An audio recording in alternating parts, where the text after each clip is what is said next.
Hello. Kamusta?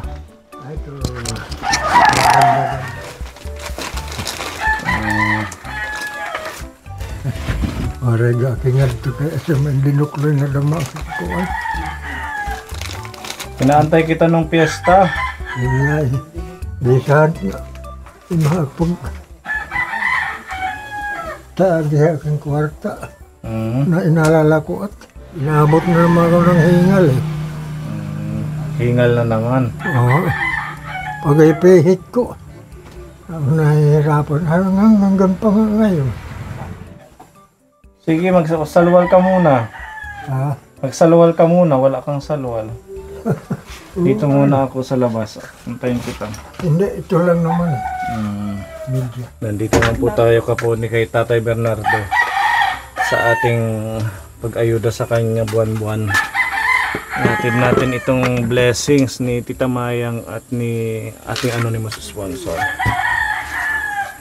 Yung ating mga lolo-lola na napabahayan at patuloy nating nililingap buwan-buwan. Kaya hindi ako gusto kong trabaho. Hindi kaya eh. Pag ito sinusubok-subukan ko. Siguro lalakas to si Apoy pag magkaroon to ng kapartner. Ano? Apartment. Kapartner sa buhay. Alam ko lang. Baka yun makagamot. Baka yun yung makagamot sa hingal mo. Kasi papalakasin ka na niya eh. Baka, Meron ka ng partner. baka hindi na makahinga tuloy sa Bakit naman hindi? laging pagod eh. Kasi ipagsasaing ka, di ba? Tapos may mag-aalaga sa'yo. Ewan ko lang. Yan yung wish natin kay tatay eh, na lumakas. Para makachatcha na to. Gusto natin to pachatchahin ng mga natin sa bahay. Mga okasyon, kaso talagang hingal. Yun nga eh. So, kumusta kayo dito sa bahay? Yan. Higa. Mahaba na yung buhok niya, Pepa. May dala kang gunting. Ayun. Kasi para mabawasan, maging komportable. Tara, Pepa. Dito na lang. Baka mahingalin siya, Pepa. Dito na lang. Walisin na lang natin. Walisin ko na lang yan. Sige. Maliligo araw-araw para magaan sa katawan. Hindi mo nanginginggis. Panginginggis, paglalakat-lakat. Wala mo. Diba, Tatay Levi, turuan mo nga ito mangligaw. Ayun na sir, pag matapos gubitan para tingnan natin kung pwede. Oh, kaya pa na ito mangligaw eh. Kaya ba tatay? Wala. Oh, andyan si Lola Jean. Nirereto ko nga ito kay Lola Jean nung isang buwan pa eh. Wala sa akin mo. Ano? Okay, sige Pepa. Banat pa. Listo si Pepa. Talagang dala-dala niya ang mga pangmatindihan, no? Ito yung bigay ni Tita Tess. Ang ganda. Rechargeable. Ayan, Tita Tess, thank you. Gamit na gamit ni Pepa. Kahit sa mission nyo sa Oikos, sa mga sisters. Pwede din po. Alam dito sa kaina. Ang putol mo. Si Pepa na ang bahala dyan. Listo yan. Putol daw pati tainga. Wala naman. Huwag naman, mapuputol, magdudugo tatay. Wala naman, kinakalaban mo ko ngayon. Okay, stop na. Okay na yan. Kinakalaban mo daw siya ngayon. Pati ang bungot, arutan.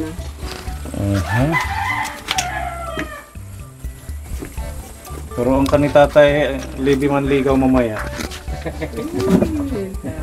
Wala sa akin mo gusto. Kakagusto. Meron pa yan. Manalig ka lang. Kami nga, 2,000 lang ang views, lumalaban pa din. Kahit pagod-pagod ka po ni. Buwasan mo lang. Huwag yung pantay lang sa kaina. Yung matanda, anda pa. Sino? Si Lola Heroda na. Si Lola G, si Lola Estrella. Oo, doon na. Dalawa na sila. Babae. Nakareserva ba? Bayo. Andyan pa si Tita Dunya. Ibig sabihin, tatlo na sila. Tatlo na sila. Kaya- Salit ato. Magpalakas ka. 3 ng pamimilian mo. Bungatit mamatay tuloy rin. Mga kalapit. Ay, dahil medyo matagal-tagal na hindi nakakalapit. Kaya yan. Sabi ko, ay, Sabik. Anong kinasasabikan mo, tatay? di ko lang masabi. Alam na ano. Dikit na oh, hindi naliligo si tatay. Dumidikit na sa gilid. Kulang sa ligo kaya ganyan. Ganun ba yan? Ayan o, nagdidikit-dikit na yung buhok mo. Medyo ano sa tatay sa pagligo. Kumbaga haaton agas. Ang laong. Ang gadiit. Ano tatay? Ang Agas. galawit. Sa Tagalog, ligong kambing. Parang ganun.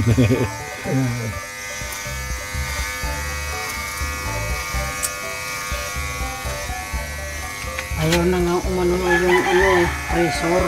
Ha? Ay, ito malab. Ayaw nang gumulo. Ayaw nang makaputol ng razor. Dahil dumudulas lang. Kailangan maliligo para magustuhan ka ni Lola Estrella. Natandas na la ano. Matandas na lang. Ayaw maliligo ka anuhin mo kuskusin. Yung sabi Dikit-dikit niya na, ng buhok. hindi naman lawan. Yan lang naman. Ano? Kulang talaga sa paligo. Huwag ka magpalusot tatay, huwag ka magpalusot. Huwag ka na daw palusot tatay, sabi ni Pepa. Kulang ka talaga sa ligo. Ibig sabihin, alam talaga. Oo. Listo ka tipi, patatay, listo. Siyempre, daming hinawakan na buhok yan eh. Alam niya kung naliligo or hindi. Oo. At saka, barbera. Oo. Ano yan, taga Salon de Manila. Pandi Manila. Pandi Manila. Pandi Coco. Pandesal. Ayan, diba? Puging-pugi na naman. Fresh na fresh. Magugustuhan na to ni Lola Estrella sigurado. Aray. Tingnan mo. Ahitan mo pa Pepa ha. Para Panipisan bumata. ko lang at para matanggal yung dumidikit-dikit na buhok. Tapos yung kilay niya hatiin mo. Pastikalan yan sa Joke. Yung parang mga yung mga bagets. Oh, bagets, pang uso. Yung mga dancer natin ng music festival may hati-hati ang kilay. Mga tawa yata yung mga tao roon. Lagyan mo pa ng lining. Lining. Yung dito sa may ano. Naku, iba na yun. Tumatanda na nga lang marami pang bisyo. Lalay niyan pa. Lining dito may talinga. Gusto mo lining tatay? Lining. Oo, eyebrow. Lining. Okay na Lining. ganyan ano tatay?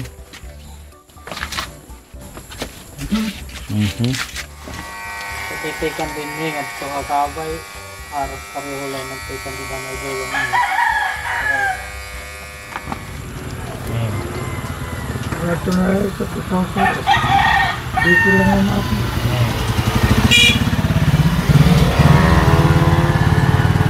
Halabak daw kung pugi. Iyan.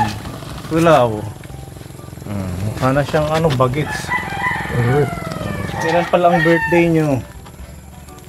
Ay, lampas na July July. 13.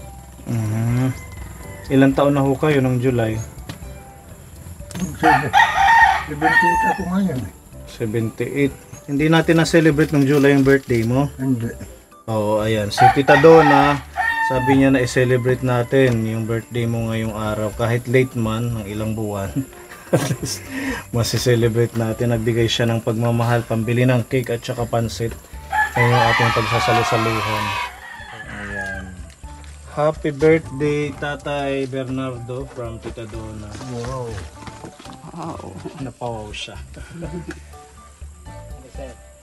Tiyang, meron pang pansit na masarap. Wow. Diyan lang. Tapos yung ating plato. Okay. Happy birthday to you. Happy birthday to you. Happy birthday, happy birthday. Happy birthday to you. Happy birthday po. Lagi lang anong katawan ko. Maaari lang. Maging malusog. Iyan. Amen. Magiging malusog lang si tatay. Ayan. Palakpakan muna kay tatay. Happy birthday. Yes. Sige, kain na tayo. Happy birthday, tatay. Sandukan mo siya. Kailang nag-birthday sa akin. Ha? Kailang nag-birthday sa akin. Kami lang. Kami lang. Siyempre, love ka namin, tatay. Maraming salamat sa iyong paghandog sa akin, Tita Donna. Welcome po. Iyan, sige, hiwa na si tatay ng cake.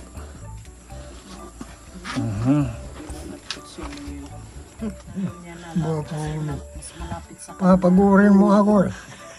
Oo, tatay. Akala ko hindi ka mapagbiro. Yung ano.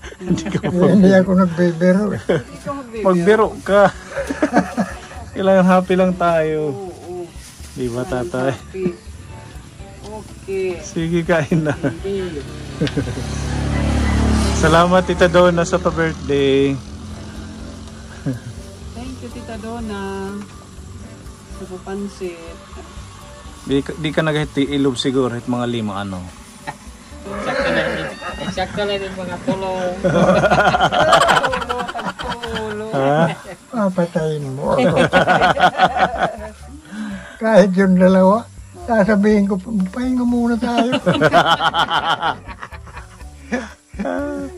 Talaga naman si tatay, pag ganyan ang usapan, naging masigla ang buhay. Pag mayroong bumibisita sa akin, agad nirabin niya, inaano ako nila. Na? Ay, yung misis mo, gisingin mo. Huwag. Ayaw ko yan. Hindi. Ayaw magpagising yan eh.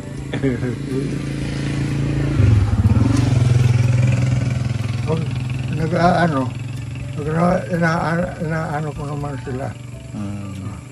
Bakit hindi mo pinagsasain? Ayaw niya eh. Yung cutics na magbabak-babak pag naghugas niya. Oh, yun ang sinasabi mo. Saan kaya siya nakatago ngayon, ang Diyan lang. misis mo? Andyan yung misis ko lang. Nagkukumot. Imaginary misis. Ano tatay, in my dreams. Ganun na ang labas yan. Okay lang yan, ini-enjoy mo. Dapat maging happy ka lang. Yung iba naming mga nililingap na kagaya mo, masaya sila kahit mag-isa lang tatay. Ini-enjoy na lang nila yung buhay kasi kagaya ninyo, may edad na. Kailangan na lang maging masaya, wag nang masyadong magpaka-stress. Kapag may nagbibiro, inaano ko yun. Hinahangaan ko ako yung misis ko yan dahil pag pumapasok ako sa bahay, agad ako, ginaya po siya naman. Bago ako umalis, inalagyan ko ako ng pulbo yan. Pag ginaya po sa akin, naku, ang bango. Udog. Ganun na lang tatay, ano. Nagkakapulbo ako agad eh. Hindi na po sanay. Yan ang nakakaano sa akin. Yung yakap niya. Sige, kain po muna.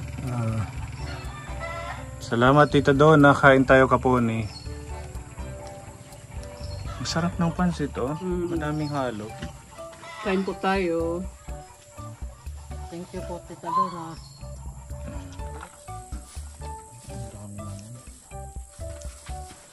Tatay, cake meron ka? Pipa cake. Thank you.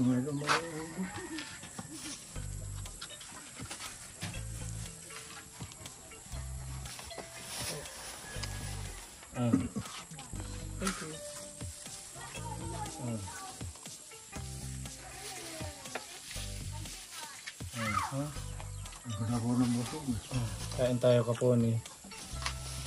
Sarap na merienda natin. Saan kaya nakatira yun? Ha? Si Kapunan. Sino? Si Kapunan. Sino? Si Kapon. Si Kapuni. Si Kapuni, saan nakatira Kapuni? Si Kapuni, taga Burungan. Ilang beses na sila nagharap, hindi pa rin niya kilala si Kapuni. Tinatawagan niya eh. Si Kapuni, yung mga Kapuni natin yung nanonood sa inyo, yung ating mga supporters. Ang tawag doon Kapuni.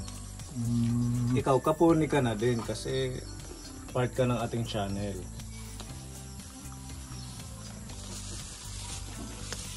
Mapon eh. Wala, ayos lang yan. Para masaya tayo.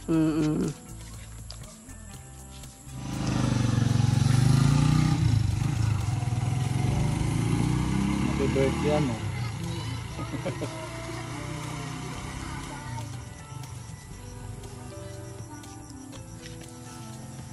Wala nang iba?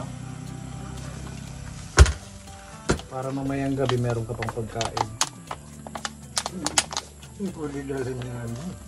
Pwede dalhin. Iwan na lang namin. Para yan sa'yo. Oo. Tsaka ano, alam ko may pupunta ditong bata, ibigay mo na lang din. Oo. Yung mga pamangkin mo or mga pag-apo mo dito. Pwede mo tong imerienda mamaya pag nagutom ka.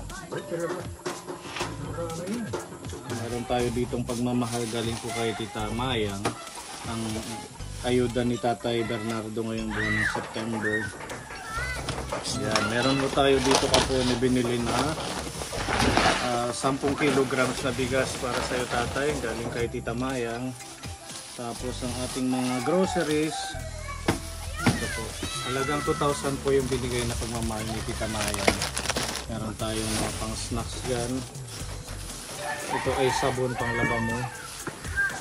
Sundin mo si Pepa ha, maliligo ka. Ano Pepa? Opo. Para fresh na fresh. Ayan, may mga corned beef. Meron tayong mga sardinas. Meron pa tayo dito mga cheesecake, udong. At ayan, may biskuit, may mga noodles. Tapos asukal para kay Tatay. Ito gatas para sa inyo. Tapos the rest mga century beef loaf. Ayan, mga pagkain ni Tatay ng pang ilang araw din kahit paano malaking tulong to Tita Maya sa kanya. Meron tayong tinapay, isang tray na itlog, Tatay, pang almusal. Kasi naalala ka namin dito nung huling bisita namin, nilalagyan mo nito ng udong. Ginigisa mo ano para may sabaw. Tapos meron tayo dito sibuyas, prutas, orange. Ayan. May toyo at saka suka, mantika para meron tayong pang gisa o pang luto. Pinapabigayan ni Tita Mayang. Maraming salamat sa inyo. Tita Mayang, ipinagkaloob mo sa akin. Meron pa dito galing sa ating sponsor din. Kay anonymous sponsor, nagbigay siya ng 1,000 pesos. Pambili mo na to ng ulam, Tatay, o kung ano man babayaran no, o bibilihin. Ayan, 1,000 pesos galing sa ating anonymous sponsor. Ayan. Maraming salamat yung bigay mo sa akin, yung tulong. Maraming salamat. May ayuda na, pumugi pa. Yes. At dadalan pa natin ng 5. Kaya atuhi. Kaya lang nag-iisa lang lang. 5 daw na picture, sabi ni Pepa. Ano? Ayan po. Sige, pasok muna natin to. Para hindi niya nabuhatin mabilis siya mahingal. Di na lang tayo daan. Bye-bye. We love you, Tatay. Ingat kayo. At isang senior naman po ang napasaya natin mga kapone. Thank you kay Tita Mayang at kay Tita Donna sa ating anonymous sponsor. Ayan, yung ganitong way na pagbisita natin sa ating mga seniors ay nagbibigay tayo ng kagalakan sa puso nila, nakakapaghatid tayo ng ayuda naway patuloy niyo pong suportahan ang ating mga programang pang tinatawag nating elderly care program. At nang sa ganun, marami pa tayong mga seniors ang malingap natin dito sa ating bayan ng Eastern Samar. Thank you. To God be the glory. At hanggang sa susunod nating update pa po ni kay Tata Bernardo. Ingat po tayo. Bye-bye, Pugi. Bye-bye, Pugi.